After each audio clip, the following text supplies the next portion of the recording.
बिस्मिल्लाहिर्रहमानिर्रहीम। आज का जो हमारा टॉपिक है ये pellet making and quality assurance के ऊपर है। इससे पहले हम लोगों ने फीड मिल की प्रोसेसिंग में रॉ मटेरियल ग्राइंड करना और मिक्स करने को देखा था, जिसमें हमने मुख्तलिफ फॉर्म ऑफ मिक्सर्स को भी स्टडी किया था। आज हमारा जो ऑब्जेक्टिव है वो ये देखना है कि पैलेट बनती कैसे है और कौन कौन से फैक्टर्स हैं रॉ मटेरियल के हवाले से या प्रोसेसिंग के हवाले से जिनको हमें मद्देनजर रखना चाहिए जब हम लोग पैलेट मेकिंग के ऊपर काम कर रहे होते हैं। पैलेटिंग प्रोसेस है क्या? बेसिकली ये एक सिंपल प्रोसेस है जिसमें आप एक मैश को, जिसको आपने ग्राइंड किया एक्चुअली और मिक्स कर लिया है, यानी रॉ मटेरियल लिया, उसको ग्राइंड किया और उसको मिक्स कर लिया, उसको एक स्पेसिफिक सिलिंड्रिकल शेप देनी है। अब वो सिलिंड्रिकल शेप कैसे दी जाती है? वो with the help of temperature, pressure and moisture, यानी प्रेशर एंड मॉइस्चर से मुराद ये कि स्टीम ऐड की जाती है उसके अंदर, जिसके जरिए उसको मैश को पहले लुब्रिकेट किया जाता है और उसके बाद उसको एक सिलिंड्रिकल शेप दी जाती है with the help of pressure, और उसके बाद जो है उसको पैलेट को रिकवर कर लिया जाता है। तो this is what we refer as pelleting. इसमें होता क्या है, कौन कौन सी चीजें इस्तेमाल होती हैं? बेसिकली ग्राइंडर और मिक्सर के बाद आपकी जो फीड है वो बेसिकली एक हॉपर के जरिए इस पैलेट मशीन में एंटर होती है।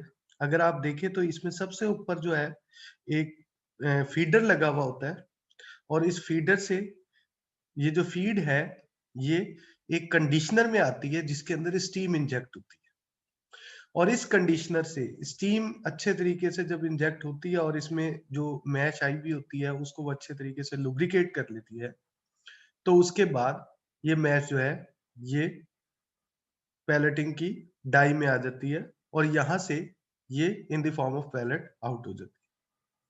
चूंकि ये एक टेम्परेचर रिलेटेड प्रोसेस है तो इसको जब ये प्रॉपर इस पैलेट मशीन से गुजर जाती है तो उसके बाद इस पैलेट को डिपेंडिंग अपॉन के उसका कितना टेम्परेचर था एक कैबिन में से गुजारा जाता है जिसे हम कूलर कह सकते हैं। ये एग्जैक्टली कूलर नहीं है, इसके ऊपर बेसिकली एक आप समझ लें एक तरह से एक साइक्लोन लगा हुआ होता है जो बाहर की तरफ लगा होता है और वो हॉट एयर को बीच में से कलेक्ट कर रहा होता है। बेसिकली एक पैक्ड किस्म का डब्बा होता है जिसके अंदर वो पैलेट गिर रही होती है और चूंकि वो गर्म पैलेट होती है तो समझे एक तरह से एग्जॉस्ट फैन लगा हुआ है जो उस पैलेट की हॉटनेस को जो है रिमूव करता है। टेम्परेचर सडनली कम नहीं किया जा सकता, वरना अदरवाइज हॉट पैलेट का टेम्परेचर अगर सडनली हम कम करेंगे तो वो क्रैक्स बनना शुरू हो जाएंगे और उसका हमें कोई फायदा नहीं। उसके बाद जो पैलेट बनती है कूलर से गुजरती है, उसके बाद वो आप कह लें कि एक शेकर बॉक्स में से गुजरती है जिसमें से जो फाइन्स होते हैं, यानी छानना है जिसमें से ऐसे फाइन्स जो पैलेट नहीं बनी थी वो नीचे गिर जाते हैं और वो दोबारा रीप्रोसेस होते हैं, जबकि जो इंटैक्ट पैलेट है वो हम कलेक्ट कर लेते हैं। ये जैसा कि मैंने आपको बताया कि साइक्लोन और जो है वो एक लगा होता है और वो बेसिकली उसमें से कलेक्शन कर रहा, साइक्लोन जो है वो हॉट एयर को रिमूव कर रहा होता है। अब आ जाते हैं स्पेसिफिकली पैलेट मशीन पे। पैलेट मशीन क्या होती है, उसके क्या पार्ट्स होते हैं? तो बेसिकली पैलेट मशीन जो है इसके अंदर एक सबसे पहले फीडर लगा होता है और इस फीडर का काम होता है इवन सप्लाई देना रॉ मटेरियल की टू दी कंडीशनर, क्योंकि अगर हॉपर से डायरेक्टली कंडीशनर में चला जाएगा तो उसकी एक कंट्रोलिंग मैकेनिज्म होना चाहिए। एक स्पेसिफिक इवन सप्लाई देने के लिए हमें एक फीडर चाहिए। बेसिकली ये एक स्क्रू लगा होता है इसके अंदर जिसके जरिए जो है हम एडजस्ट कर सकते हैं टाइम को और वो सिस्टमेटिकली कंडीशनर में चैम्बर में फीड की सप्लाई देता है या मैश की सप्लाई। इस कंडीशनिंग चैम्बर में क्या होता है, इसके अंदर सिंपली उस मैश के अंदर स्टीम इंजेक्ट होती है या मोलेसेस या व्हाटएवर, कोई भी ऐसा लिक्विड जो बेसिकली उसको प्रॉपर्ली लुब्रिकेट करता है और जो डिजायरेबल टेम्परेचर होता है उसके अंदर उसको बेसिकली ऐड करता है, पहुंचाता है। यहां से कंडीशनर के बाद ये पैलेट मैश जो है ये इन पैलेटिंग डिवाइस में आ जाती है, जहां दो पेयर ऑफ रोल्स लगे हुए होते हैं और इसकी साइड पे एक ब्लेड लगा हुआ होता है, दो ब्लेड्स लगे होते हैं इनफैक्ट। और वो उसमें से समझ ले जिस तरह आपने कीमे वाली मशीन देखी होगी, कीमे वाली मशीन में से भी कीमा बाहर जा रहा होता है, बस फर्क ये है कि उसमें कोई कटर नहीं लगा होता, ऑटोमेटिकली चूंकि वो वेट होता है वो गिर होता है। इसमें साइड पे एक कटर भी लगा होता है और उसमें से वो पैलेट जो है हम काटते जाते हैं। इसके साथ इसकी एक टिपिकली मोटर होती है और एक बेस है और एक स्पीड रिडक्शन डिवाइस गेयर्स होते हैं जिसके जरिए आप उसकी स्पीड को कंट्रोल कर सकते हैं। फीडर मैंने आपको बताया जैसे कि स्क्रू टाइप होता है और उसके अंदर एक स्पीड कंट्रोल मैकेनिज्म होता है जिसका बेसिक ऑब्जेक्टिव जो है even flow of feed to the mixing and pelleting operation होता है। कंडीशनिंग जिसमें हम कहते हैं कि जी मैश को थॉरली मिक्स किया जाता है स्टीम के जरिए। अब स्टीम है क्या, वो वाटर है और हीट है। तो बॉयलर लगा होता है एक बाहर बेसिकली हर फीड मिल के, जिससे एक जो है स्टीम एंटर हो रही होती है। और या आप मोलेसेस की भी सप्लाई यहाँ डायरेक्टली दे सकते हैं। तो डिपेंडिंग अपॉन जो भी आपने मिक्सिंग करनी है वो कंडीशनिंग यहाँ होगी, इसमें लुब्रिकेशन होगी। और तकरीबन आप कह सकते हैं कि इसमें 80 डिग्री सेंटीग्रेड जो है टेम्परेचर तक पहुंच जाता है और 15% तक इसकी अंदर जो है स्टीम की वजह से मॉइस्चर पहुंच जाती है, जो भी रॉ मटेरियल है। आप कह सकते हैं कि एडिशन ऑफ स्टीम का जो ऑब्जेक्टिव है वो लुब्रिकेशन है, नेचुरल ऑयल्स को लिबरेट करना है और किसी हद तक आप कह सकते हैं कि स्टार्च की जेलेटिनाइजेशन में भी इसका कुछ रोल है। यहाँ मैं एक चीज आपको थोड़ा सा क्लियर बता दूं कि हमने अगर फर्ज करें एक फार्मूला बनाया है जिसके अंदर 12% या 13% मॉइस्चर थी, या आप इनवर्सली कह सकते हैं 87%, 88% ड्राई मैटर था उसका। यानी वो रॉ मटेरियल्स थे, आपने मकई ली, सोयाबीन ली, कैनोला ली, उन सब का अपना अपना मॉइस्चर कंटेंट्स है, आपने उसके फार्मूले के हिसाब से निकाला कि ये 12% जो है ना मेरे फार्मूले की मॉइस्चर। तो कंडीशनर के अंदर आप 2% मजीद मॉइस्चर उसके अंदर ऐड कर सकते हैं, 2 से 3% डिपेंडिंग अपॉन के क्या आप प्रोडक्ट को कर, ये मैक्सिमम है। तो 12% से उठा के आप 14% पे चलेंगे। और फिर बाद में जब कूलिंग का प्रोसेस होता है, जब आपकी पैलेट से डाई से गुजर जाती है, तो उसके बाद जब कूलिंग का प्रोसेस होता है तो उसी में वही 2% जो है वो रिकवर हो रहा है। तो एक्चुअली जो आप रॉ मटेरियल एंटर कर रहे होते वही आप आउट कर रहे होते। तो बाहर कंडीशनिंग का मैंने आपको प्रोसेस एक्सप्लेन कर दिया। पैलेटिंग डिवाइस जो है इसके अंदर अगर आप देखें तो इसके अंदर ब्लेड्स लगे हुए, जैसा कि आप यहाँ देख सकते हैं 3rd नंबर के ऊपर। ये बेसिकली क्रॉस सेक्शनल व्यू है, 2 रोज लगे हुए हैं, ऊपर से जो है वो मील या मैश गिर रहा है, वो अंदर जाता है इन रोज और इस ब्लेड्स के दरमियान जो आप कह सकते हैं कि जो डाई है इसके दरमियान जो होल्स हैं इसमें से प्रेस होगा और प्रेस होने के बाद ये एग्जिट कर जाएगा और उसके बाद जो है उसको ये जो स्टेशनरी नाइव्स है इसको कट कर देंगे।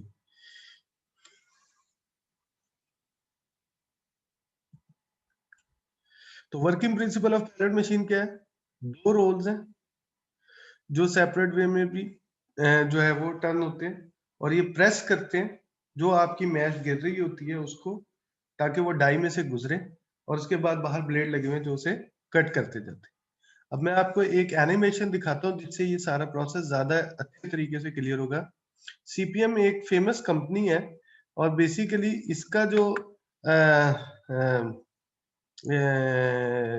वजह शोहरत है आप कह सकते हैं वो बेसिकली पैलेट मशीन्स बनाना है।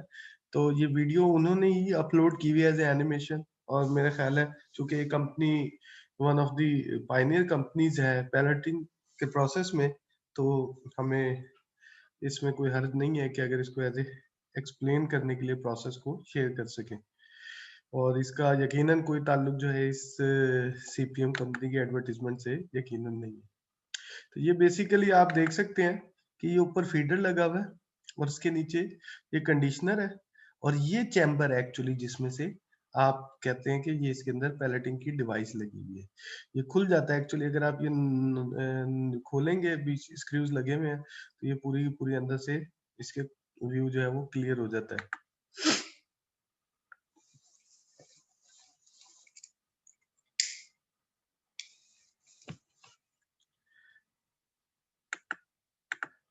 Pellet mill industry. Take a look inside to see how CPM pellet mills work and how they'll take your pelleting operation to the next level. First, ingredients enter the feeder, which regulates the flow of material. यहाँ आप देख सकते हैं पहले feeder को explain कर रहे हैं कि रॉ मटेरियल जो है वो फीडर के अंदर आ रहा है, और फीडर जो है उसके अंदर उसकी एक मूवमेंट है जिसकी वजह से ये रॉ मटेरियल जो है ये इवनली पास हो रहा है। ये जरूरी है क्योंकि आपने ग्रेजुअल सप्लाई देनी है, कंसिस्टेंट इवन सप्लाई देनी है कंडीशनर को, आप एकदम सप्लाई नहीं दे सकते। यहाँ आप इसकी स्पीड को एडजस्ट भी कर सकते हैं डिपेंडिंग अपॉन कि आप कितनी स्पीड से आगे डिलीवरी देना चाह रहे हैं।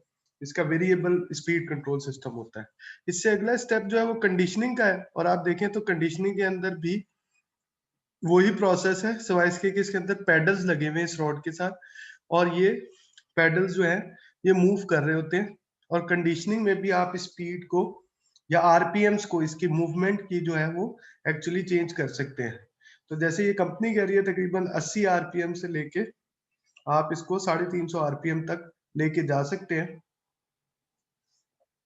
डिपेंड करता है कि आपके ऑपरेशन क्या है। ज्यादा तेज आरपीएम का ऑब्जेक्टिव यही है कि आप लिक्विड की मिक्सिंग ज्यादा करना चाह रहे हैं, और अगर आप कंसिस्टेंट इवन देना चाह रहे हैं, ज्यादा कंसिस्टेंसी के साथ ज्यादा ड्यूरेशन देना चाह रहे हैं, तो कम आरपीएम के ऊपर मूव होगा। लुब्रिकेशन के बाद, स्टीम एडिशन के बाद ये पैलेटिंग की डाई में आ गया। और यहाँ अगर आप देखें तो यहाँ ये जो डाई है इसमें 2 पेयर ऑफ रोल्स हैं, और ये रॉ मटेरियल गिर रहा है, और इन पेयर ऑफ रोल्स और इस डिवाइस के जाली के अगेंस्ट जो है प्रेस हो रहा है, और ये जो जाली लगी हुई है इससे बाहर जो है ये स्टेशनरी ब्लेड्स हैं, और ये ब्लेड्स जो है इसको कट करता जा रहे हैं।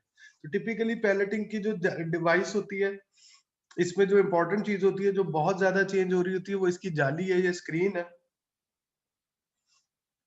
और पैलेट का जो साइज है वो भी डिपेंड करता है कि आप स्क्रीन किस किस्म की लगा रहे हैं। अगर आप 8 mm की निकालना चाह रहे हैं तो उसकी अपनी स्क्रीन है, अगर आप 2 mm की पैलेट निकालना चाह रहे हैं तो उसकी इसके हिसाब से स्क्रीन कर सकते हैं। डिपेंड करता है कि आपका ऑब्जेक्टिव क्या है।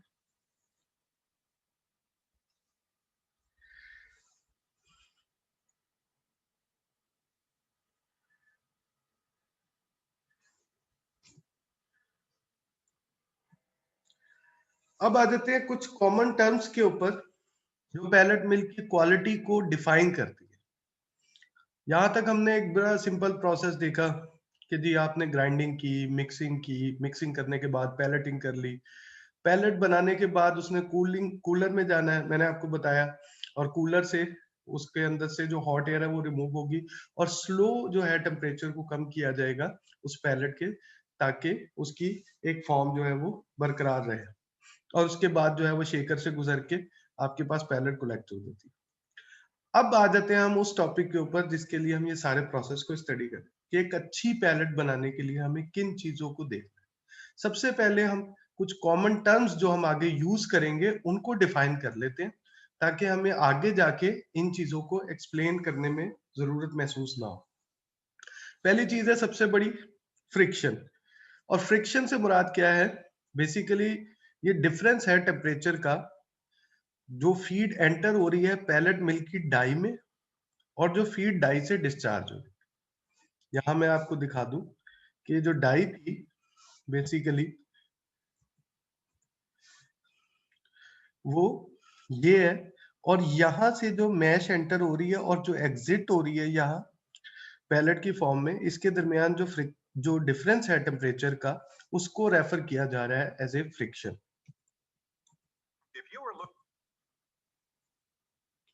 और ये डिफरेंस जो है ये बताएगा कि मैकेनिकल एनर्जी जो है वो रिफ्लेक्ट करता है एक्चुअली कि कितनी थी जो पैलेट को बनाने में इन्वॉल्व थी, यानी प्रेशर जो मैकेनिकल एनर्जी थी उससे पैलेट कितनी बनी। नॉर्मली जो है आप कह सकते हैं कि 30 डिग्री फ़ारेनहाइट से ज्यादा की फ्रिक्शन जो है वो एक्सेप्टेबल नहीं है। ओवर फ्रिक्शन का मतलब यही है कि बेसिकली ड्राइनेस ज्यादा है और आप कह सकते हैं डाई पे रगड़ जो है वो ज्यादा लग रही है। फैक्टर कौन कौन से फ्रिक्शन पे अफेक्ट करते हैं? मॉइस्चर सबसे पहला आ जाएगा। अगर आपने कंडीशनर के अंदर मॉइस्चर 2% तक ऐड की है तो फ्रिक्शन ऑप्टिमल रहेगी। अगर मॉइस्चर या आपने उसके अंदर जो है मैश जो है वो प्रॉपरली लुब्रिकेट नहीं की भी तो फ्रिक्शन जो है वो ज्यादा हो जाएगी। इसी तरह कंडीशनिंग की जो ड्यूरेशन है वो कितनी थी। अगर प्रॉपर टाइम मिला है उसे लुब्रिकेट करने का कंडीशनिंग के दरमियान मैश को, तो फिर जो है फ्रिक्शन जो है वो रीजनेबल होगी, वरना ये वेरी करती थी। इसी तरह अगर रॉ मटेरियल का साइज बहुत बड़ा है, ग्राइंडिंग छोटी नहीं हुई भी, मोटी ग्राइंडिंग है, तो भी जब वो डाई से निकलेगी तो फ्रिक्शन ज्यादा करेगी। इसी तरह physical characteristics of raw material भी मैटर करते हैं। अगर आप हाई फाइबर डाइट बना रहे हैं या फीड कॉन्सेंट्रेट बना रहे हैं तो उसके अंदर फ्रिक्शन जो है वो ज्यादा होगी। और अगर आप हाई प्रोटीन बेस्ड है या हाई स्टार्च बेस्ड है तो उसके अंदर रिलेटिवली फ्रिक्शन उससे फाइबरस डाइट से कम होगी। इसी तरह पैलेटिंग का फैक्टर भी हो सकता है। डाई का डायामीटर मैटर करता है। थिन डाई अगर आप यूज करेंगे तो उसके अंदर लेस फ्रिक्शन होगी। थिक डाई यूज करेंगे तो उसके अंदर फ्रिक्शन ज्यादा होगी। दूसरी टर्म जो बहुत कॉमनली यूज होती है वो फाइन्स है, और फाइन्स पैलेट मिल के ऑपरेशन में बड़ा मैटर करते हैं। टिपिकली एक अच्छे ऑपरेशन के अंदर ये पूछा जाता है कि भाई इसके अंदर आपने जो पूरा प्रोसेस किया पैलेटिंग का, इसमें कितने परसेंट फाइन आया। फाइन से मुराद क्या थी कि पैलेट किसी वजह से टूट गई और वो पैलेटिंग के प्रोसेस में से आप समझे अगर आपने 100 kg या 1 टन जो है आपने मटेरियल एंटर किया है, तो अगर उसमें से 900 kg पैलेट बनी है और 100 kg जो है वो वापस चला गया फाइन की सूरत में, वो पैलेट की फॉर्म में नहीं आया, तो ये फाइन्स 10% हो गए। तो डिपेंड करता है आपके ऑपरेशंस के ऊपर, प्रोडक्शन रेट के ऊपर कि आप कितनी उसकी लिमिट रखना चाहते हैं। ज्यादा फाइन का मतलब ये है कि पैलेट टूट रही है और डिसइंटीग्रेशन हो रही है। और जितने फैक्टर्स जो फ्रिक्शन को कॉज करते हैं वो सारे फैक्टर्स जो है वो फाइन्स की फॉर्म में भी आ जाते हैं। वो फाइन्स को भी एक्सप्लेन करते हैं। यानी जितनी फ्रिक्शन के ऊपर इफेक्ट्स आ रहे हैं वही फाइन्स के लिए भी आप कर सकते हैं। अगर कंडीशनिंग प्रॉपर नहीं है तो फाइन ज्यादा होगा। अगर डाई की साइज जो है वो उसके ऊपर भी मैटर करेगा। तो ये डिपेंड करता है, जो जो वेरिएबल फ्रिक्शन को इफेक्ट कर रहे हैं वही वेरिएबल फाइन्स को भी कर रहे हैं। श्रिंकेज एक टर्म है। ये क्या होती है कि फर्ज करें आपने 1 टन मटेरियल एंटर किया था और आपने जो रिकवर किया मटेरियल वो 998 टन किया, दो सॉरी 998 kg किया। 2 kg जो है आपका बीच में से गायब हो गया। तो इसका मतलब ये है कि ये लॉस ऑफ वेट हुआ है ओरिजिनल फीड का, और इसकी बुनियादी वजह मॉइस्चर है जो कहीं आगे पीछे हुई है बीच में सिस्टम में से, या हाई फ्रिक्शन है जिसकी वजह से प्रॉब्लम है। तो श्रिंकेज क्या है? Loss of weight of original feed ingredients after pelleting. Gain इसका इनवर्स है।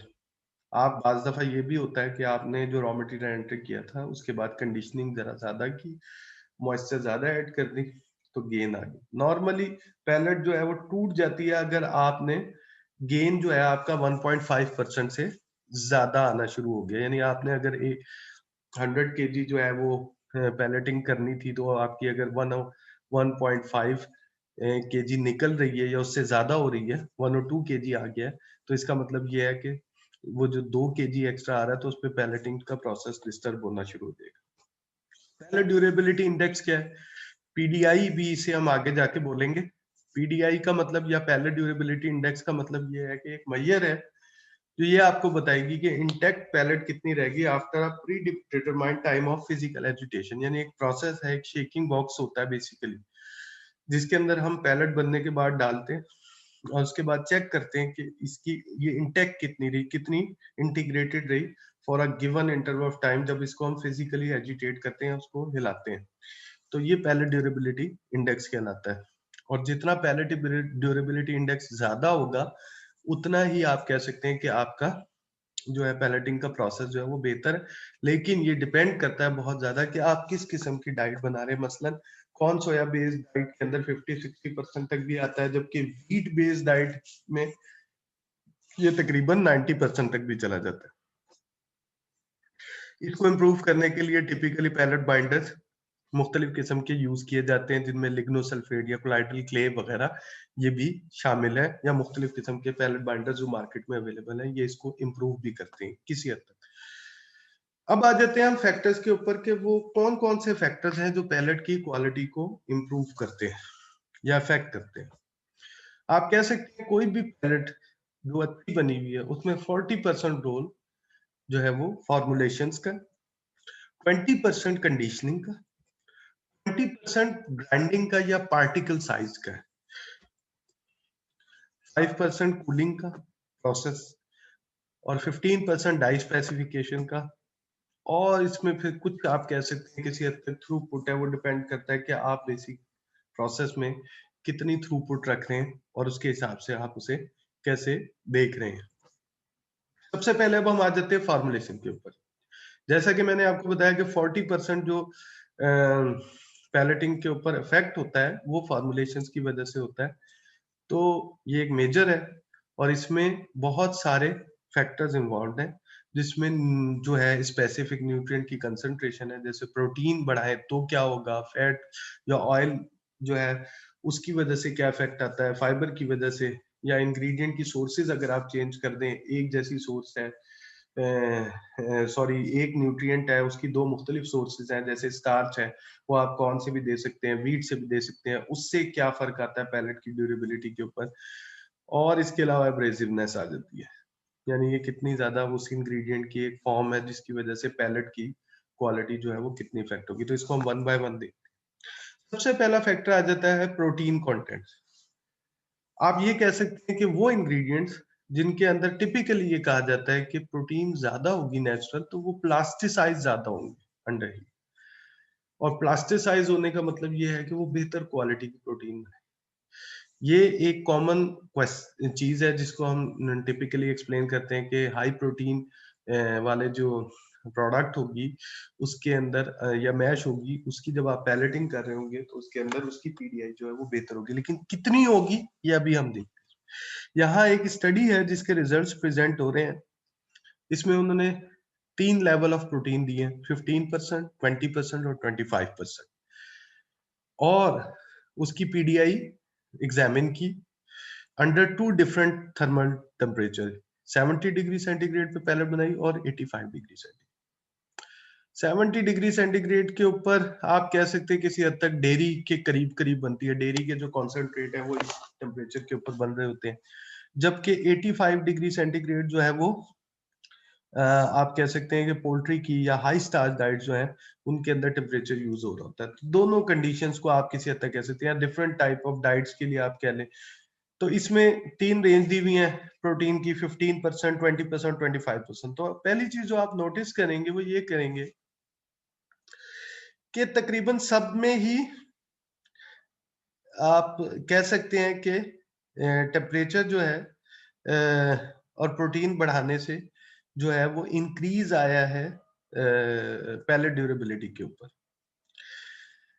यानी जब आपने 15% सीपी से 25% सीपी को कंपेयर करेंगे तो आप देखेंगे कि ये जो बाज है दोनों ये इससे थोड़ी ज्यादा है। लेकिन आप ये भी नोटिस करेंगे कि ये दोनों बात जो है इससे बहुत ज्यादा डिफरेंस नहीं है। यहाँ अगर 97% है तो यहाँ भी 97.5% ही तकरीबन नजर आ रहा है। हाँ, जहाँ फर्क नजर आ रहा है वो ये नजर आ रहा है कि जब आप 15% प्रोटीन के ऊपर जो है यानी लो टेम्परेचर वाली के ऊपर को कंपेयर करेंगे low temperature with high protein content से, तो उसमें पीडीआई में थोड़ा सा बेहतर इम्प्रूव। तो बाहर प्रोटीन कंटेंट से वजह से स्लाइट इफेक्ट है, लेकिन प्लास्टिसाइज होती है बेसिकली प्रोटीन, जिसकी वजह से आप कह सकते हैं कि ये जो है प्रोटीन कंटेंट जो है ये इफेक्ट करते हैं, स्लाइट इफेक्ट करते हैं। और इसका बेसिक प्रिंसिपल ये है कि जैसे आप प्रोटीन बढ़ाएंगे, जो पैलेट है उसके अंदर इंग्रेडिएंट प्लास्टिसाइज होंगे। अब आ जाता है दूसरा, फैट कंटेंट्स की वजह से क्या इफेक्ट आता है प्रोटीन उसके ऊपर, पैलेट ड्यूरेबिलिटी के ऊपर, और सोर्सेज की वजह से क्या इफेक्ट। तो इस स्टडी में अगर आप देखें तो उन्होंने 4 डिफरेंट सोर्सेज लिए, पोल्ट्री फैट, सोया ऑयल, चॉइस व्हीट और टेलो, और उन्होंने उसके अंदर 4 लेवल डाले हैं फैट के। कंट्रोल जिसके अंदर नो एडिड फैट है, फिर 1.5% रेड से इंडिकेट हो रही है, इसके अंदर 1.5% एडिड फैट है, इसके अंदर फिर 3 है ग्रीन में, और 6% जो है वो फैट ऐड हुई है ये पर्पल कलर में। तो बेसिकली 4 कलर है, और चारों कलर जो है वो इंडिकेट कर रहे हैं फैट के इंक्लूजन लेवल। तो पहली चीज अगर आप देखें तो जैसे जैसे आप फैट का लेवल बढ़ा रहे हैं वैसे वैसे पीडीआई कम होती जा रही है। 95% से शुरू हुई और तकरीबन 70% पे आ गई। इसी तरह यहाँ देखें सोया ऑयल में भी ऐसे ही डिक्रीज हुआ है, इसी तरह व्हाइट ग्रीस में भी ऐसे ही है, टेलो में भी ऐसे ही है। यानी एक चीज तो क्लियर है कि अगर आप फैट इंक्रीज करेंगे या ऑयल्स ऐड करेंगे और ज्यादा क्वांटिटी में ऐड करेंगे तो उसकी वजह से पैलेट ड्यूरेबिलिटी डिक्रीज होगी, और काफी क्वांटिटी में, काफी परसेंटेज में इंक्रीज। हाँ, ये फर्क जरूर है कि वो डिफरेंट सोर्सेज में डिफरेंट जो है वो उसका जो है डिक्रीज होगा। मसलन सोया ऑयल में जो डिक्रीज है इन पीडीआई ये लेस शार्प है कंपेयर टू होल फैट में, पोल्ट्री फैट में ये डिक्रीज जो है वो ज्यादा है। ऑप्टिमम लेवल कहाँ नजर आता है? ऑप्टिमम लेवल तकरीबन अगर आप देखें तो सब में 1.5% जो है तकरीबन, या 2% तक ऑयल की एडिशन जो है आप कह सकते हैं कि ये मैनेजेबल है, और इसके अंदर जो है आप जो है उसको ज्यादा इफेक्टिवली कर सकते हैं। तो यहाँ हम क्या कंक्लूड कर रहे हैं कि जैसे जैसे आप फैट का कंटेंट बढ़ाएंगे तो उसकी वजह से जो है वो पैलेट ड्यूरेबिलिटी डिक्रीज होगी। सोर्सेस में कोई ज्यादा फर्क नहीं है, यानी एक्स वाई जेड जो भी आप सोर्स डाल रहे हैं उससे पहले ड्यूरेबिलिटी पे कोई ज्यादा इफेक्ट नहीं आएगा। सब में ज्यादा डालने की वजह से पहले ड्यूरेबिलिटी कम होगी। हाँ, ये कह सकते हैं कि डिफरेंट सोर्सेज में decrease in pellet durability relatively different है, और ये डिपेंड करता है कि आप कौन सी सोर्स यूज करें।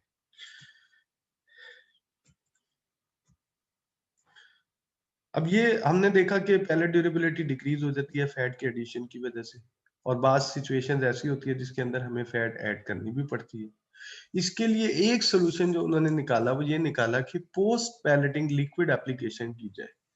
तो उसमें प्रोसेस में क्या होता है कि बेसिकली आप पैलेट बना लेते हैं, और पैलेट बनाने के बाद जो है लिक्विड एप्लीकेशन का एक स्प्रे सिस्टम होता है जो बेसिकली उस पैलेट को जो है ऑयल से वेट कर देता है।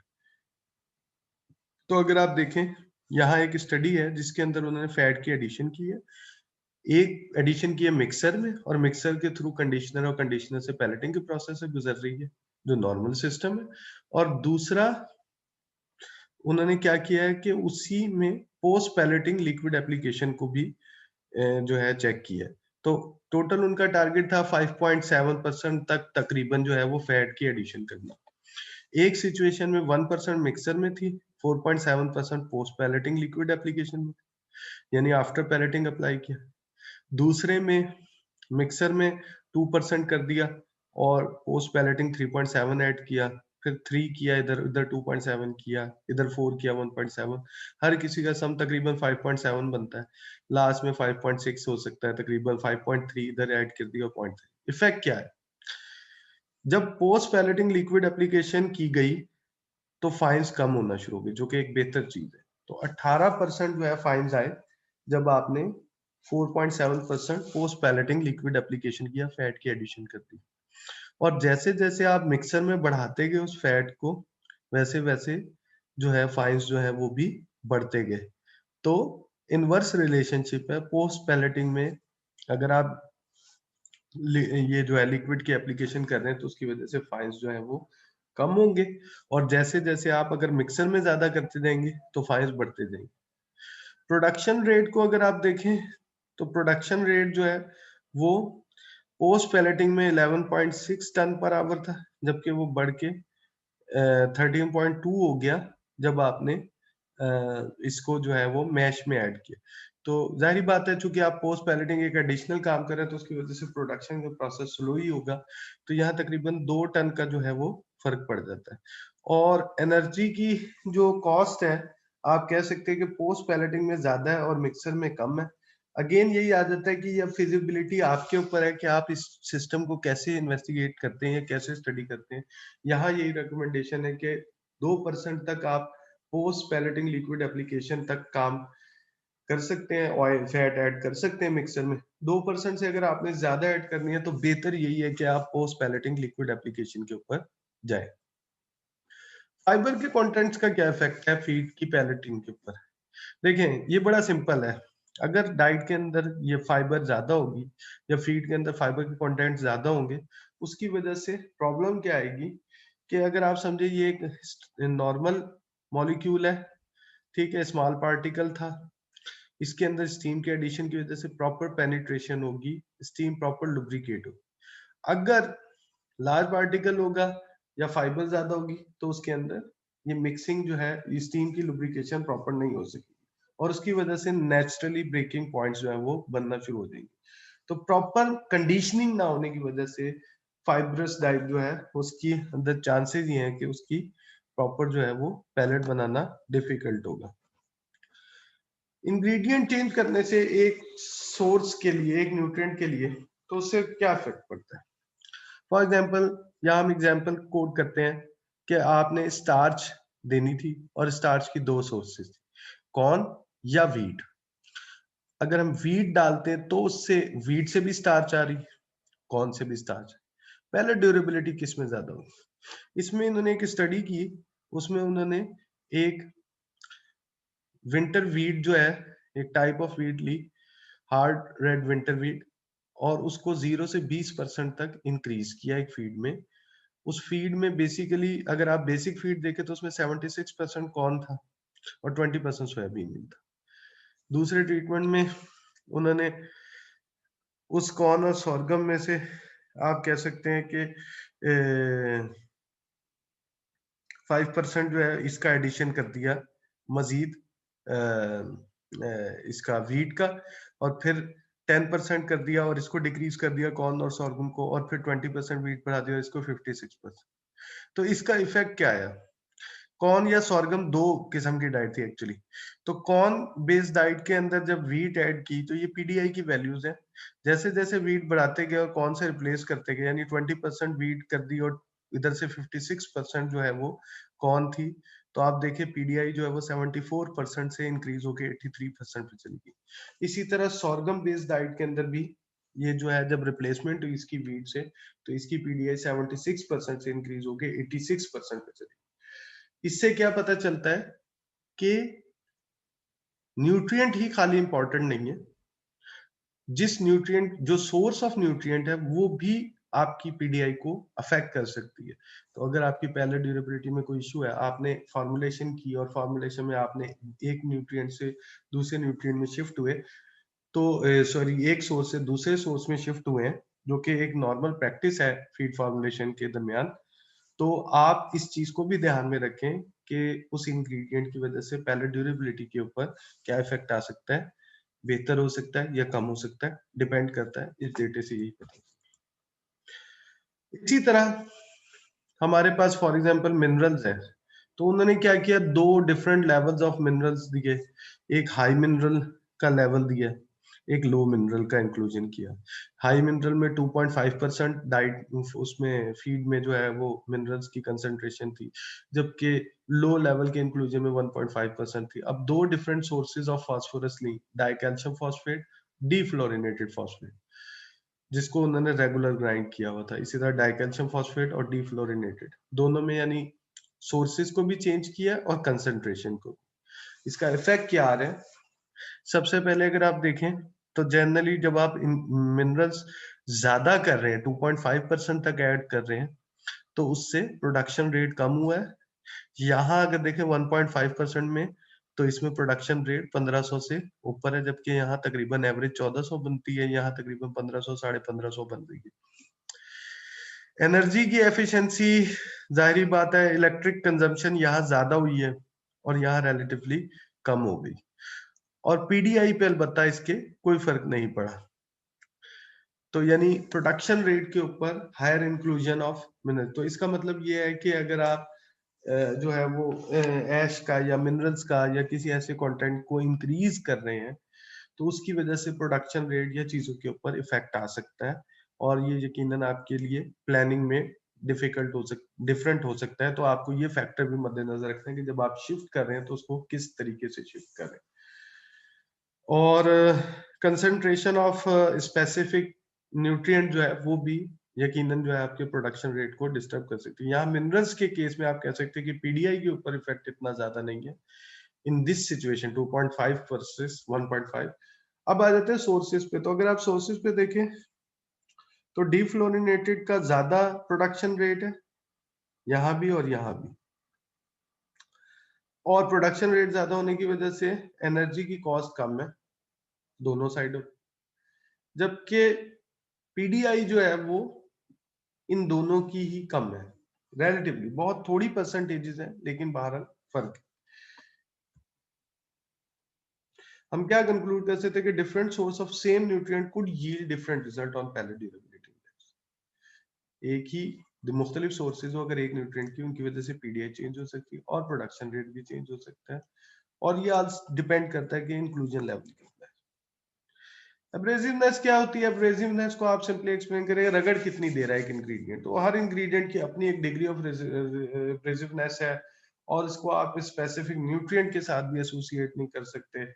मिसाल के तौर पे अगर आप देखें तो राइस पॉलिश के अंदर लो फाइबर होती है लेकिन हाई एब्रेसिवनेस होती है, तो डिपेंड करता है कि क्या है। तो इसके ना बेसिकली चार्ट मिलते हैं बाकायदा। तो अगर आपने कोई भी बेसिकली फीड बनानी है तो उसके अंदर आप डिपेंडिंग अपॉन इंग्रेडिएंट जो है उसकी पैलेटेबिलिटी की ग्रेडिंग भी कर सकते हैं। तो आप जहां अपना फार्मूला एंटर कर रहे हैं वहां आप ये भी लिख सकते हैं कि पैलेटेबिलिटी कितनी है, उसमें मीडियम है, लो है या हाई है। जैसे फॉर एग्जांपल सोयाबीन के केस में एब्रेसिवनेस कितनी है, फॉर एग्जांपल पैलेट इसमें इसमें सोयाबीन में सबसे लोएस्ट है जबकि राइस पॉलिशिंग में हाईएस्ट है। और ये डाई की लाइफ को बेसिकली चेंज कर रहे होते हैं कि डाई की लाइफ जो है वो कितनी जो है इफेक्ट होगी इसके साथ, और इसमें मोलेसिस की एब्जॉर्बेबिलिटी कितनी हो सकती है। तो ये सारी चीजें आप अपनी उस फीड फॉर्मुलेशन के अंदर सिस्टम में भी ऐड कर सकते हैं टू एग्जैक्टली नो के बेसिकली आपकी डिजायर्ड आउटपुट आएगी क्या। अब हम आ जाते हैं कंक्लूजन के ऊपर कि फॉर्मुलेशन का बेसिकली कंक्लूजन क्या था इस सारी डिस्कशन। इंग्रेडिएंट के कैरेक्टरिस्टिक्स इफेक्ट करते हैं पैलेटिंग को। फॉर एग्जांपल जो हमने देखा कि प्रोटीन कंटेंट की वजह से आप जो है बढ़ाने की वजह से पीडीआई को बढ़ा सकते हैं, लेकिन low temperature diet, high temperature diet में आपको बहुत ज्यादा फर्क नहीं मिलेगा। फैट और ऑयल कंटेंट्स में हम ये कह सकते हैं कि इफेक्ट ऑफ सोर्सेज इतना ज्यादा नहीं है, लेकिन 1.5% ऑफ फार्मूला से अगर आप ऑयल को ज्यादा कर रहे हैं और मिक्सर में ही डाल रहे हैं तो उसकी वजह से पीडीआई डिक्रीज हो सकती है। फाइबर कंटेंट भी नेगेटिवली इफेक्ट करते हैं प्रोडक्शन रेट को, कंडीशनिंग को। और यहाँ मैं स्पेसिफिकली मेंशन कर दूं कि स्पेसिफिकली वो लोग जो डेयरी या बीफ रिलेटेड फीड्स मैन्युफैक्चरिंग करते हैं वो अगर एक्सपेरिमेंट करते हैं कि व्हीट स्ट्रॉ या हे बेस्ड पैलेटिंग का, तो उसमें ये फैक्टर देखने वाला है कि एक सर्टेन लिमिट से ज्यादा जो है आपको फाइबर जो है वो आपकी प्रोडक्शन रेट को, कंडीशनिंग को नेगेटिवली इफेक्ट करेगी। और उसका फिर एक सिंपल सोल्यूशन वो यही है कि या तो आप उसकी इतनी ज्यादा ग्राइंडिंग करें कि उसकी डेंसिटी बढ़ जाए और उसकी वजह से प्रॉपर मिक्सिंग हो, अदरवाइज आपको ये केयरफुली या स्टेप आपको इस प्रोसेस को करना पड़ेगा। और इंग्रेडिएंट की variability, different sources of same nutrient जो हैं अब वो डिफरेंट पीडीआई दे सकते हैं और प्रोडक्शन रेट दे सकते हैं। और अगेन अगर आप देख रहे हैं कि आपने सारी चीजें वही थी लेकिन पीडीआई में कुछ फर्क आ रहा है, तो यू हैव टू चेक कि भाई पीछे रॉ मटेरियल्स के अंदर सोर्सेज में हमने कुछ डिफरेंस क्रिएट किया था कोई फॉर्मुलेशन में, तो उसकी वजह से क्या इफेक्ट। और यकीनन आपको मैंने बताया कि एब्रेसिवनेस या इस तरह बाकी सारी चीजें जो है वो उसके चार्ट्स मौजूद हैं जिनको आप देखते हुए ये कर सकते हैं कि अपनी फीड की एक तो पैलेट ड्यूरेबिलिटी क्या एस्टिमेट कर सकते हैं और ये फोरकास्ट कर सकते हैं कि पैलेट कैसी बनेगी। और इसके अलावा शेल्फ लाइफ जो है उसको भी आप डिपेंड करता है, क्योंकि ये भी एक कॉस्ट है कि डाई की लाइफ कितनी है और उसको बार बार चेंज करना पड़ रहा है, तो उसको भी इंक्लूड कर सकते हैं। Thank you very much for this lecture today. इंशाल्लाह नेक्स्ट टाइम जो है मजीद इसके फैक्टर्स के ऊपर डिस्कशन करेंगे।